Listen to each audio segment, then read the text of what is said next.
Hey guys, welcome back to Fromthedepths with ChillBuilder here. Today we're doing another episode of Experiments of Norse Alpha Test. This is 47's planetary suppression force with Incommutabilis, Gungnir, and a bunch of SAM sites. So first off, you can see the Gungnir is it's exploding, right? It's on fire, but that wasn't from the cram, despite having taken a cram shot. I believe that's from the charge laser that just got kind of shafted. Was so there's a bit of misconception with the laser ships that I'll talk about later.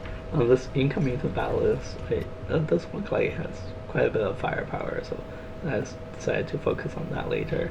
And the gun gear is down to just 70 laser firepower at this point, so it's not too much of a sweat.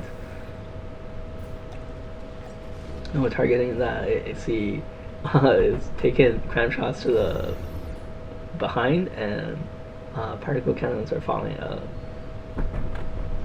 Jeez, that's a rough hit. Just adding salt, rubbing salt into the wound, firing revolving blast guns into his behind.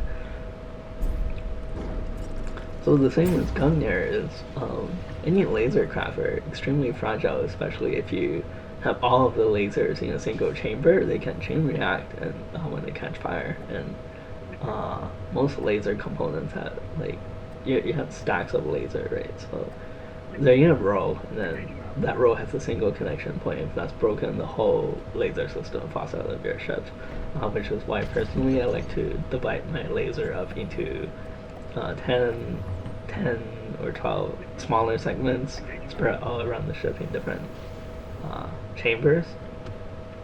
That does mean you need a lot more armor to fully protect it, but at the point you're using lasers, there's only so much you can armor them, so then that's a matter of just redundancy and be able to take hits rather than see the whole laser system just falls out of the ship.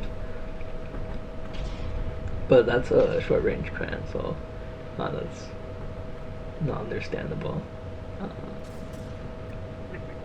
So now we're turning around and destroying these SAM sites. Seen plenty of that in the last episode. We'll talk about the misconception about the laser ships. I see sometimes they do that scanning laser attack and it does very low damage.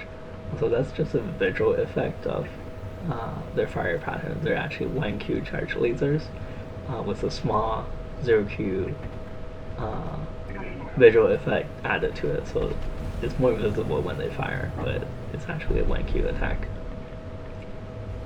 So that visual effect and the actual attack does sometimes become desynced as the battle goes longer, or when the charge changes, charge threshold for firing changes due to a smaller target, then it becomes desynchronized because it doesn't fire at an optimal charge anymore. So sometimes you can see the laser ships fire and then there's actually very low damage. That's kind of why that happens.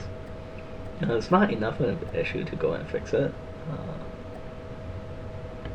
so just let it be. I believe that's it for this episode, so thank you guys for watching. Bye.